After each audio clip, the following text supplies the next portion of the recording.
હા જરૂર, નીચે દેવમોગરા માતાજીની આખી વિસ્તૃત અને પ્રચલિત કહાની ભક્તિભાવથી રજૂ કરું છું. શ્રી દેવમોગરા માતાજીની સંપૂર્ણ પવિત્ર કહાની.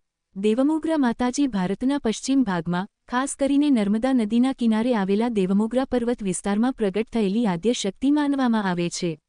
આ સ્થાન આજના સમયમાં મધ્યપ્રદેશ, મહારાષ્ટ્ર, ગુજરાતની સરહદે આવેલું પવિત્ર તીર્થ છે. માતાજીનું અવતરણ. પ્રાચીન સમયમાં આ વિસ્તારમાં આદિવાસી સમાજ વસતો હતો. તે લોકો સત્યપ્રેમી, નિર્ભય અને કુદરત પૂજક હતા.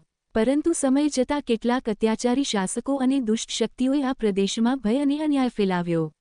ગાયધન, સ્ત્રીઓ અને બાળકો પર અન્યાય થતો હતો. ભક્તોએ ભગવાનને આર્તનાદ કર્યો. ત્યારે આદ્ય શક્તિએ આ પ્રદેશમાં દેવમોગરા માતાજી તરીકે અવતાર લીધો. મોગરાના ફૂલ અને નામનું રહસ્ય. જ્યાં માતાજી પ્રગટ થયા તે સ્થાન પર હંમેશા મોગરાના ફૂલની સુગંધ છવાઈ રહેતી હતી. આખું જંગલ મોગરાના વેલોથી ભરેલું હતું. આ કારણે માતાજીનું નામ પડ્યું દેવમોગરા માતાજી. મોગરું માતાજીને અત્યંત પ્રિય હતું.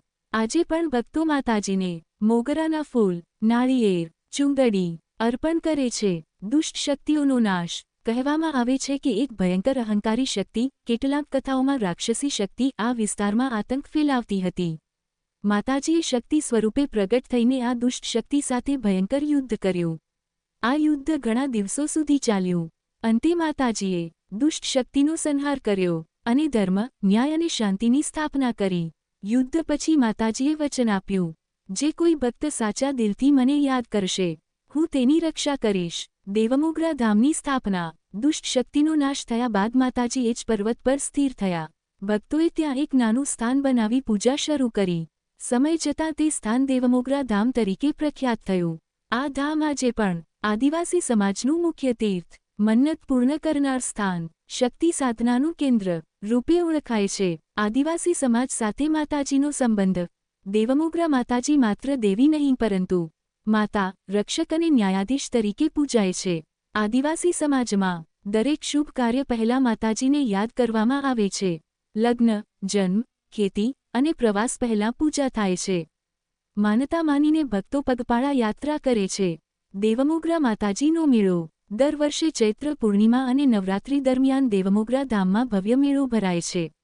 હજારો ભક્તો દૂર દૂરથી આવીને માતાજીની આરાધના કરે છે, માનતા પૂરી કરે છે, ધૂપ દીપ અને ભજન ગાય છે.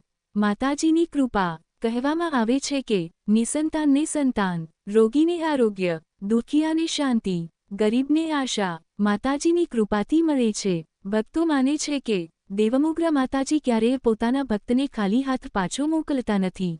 અંતિમ ભાવ. જય દેવમોગરા માતાજી. જે મન, વચન અને કર્મથી માતાજીને શરણ થાય છે તેના જીવનમાં અંધકાર રહેતો નથી. વિડિયો સારો લાગ્યો તો જય દેવમોગરા માતાજીનું નામ લખીને કોમેન્ટ કરજો.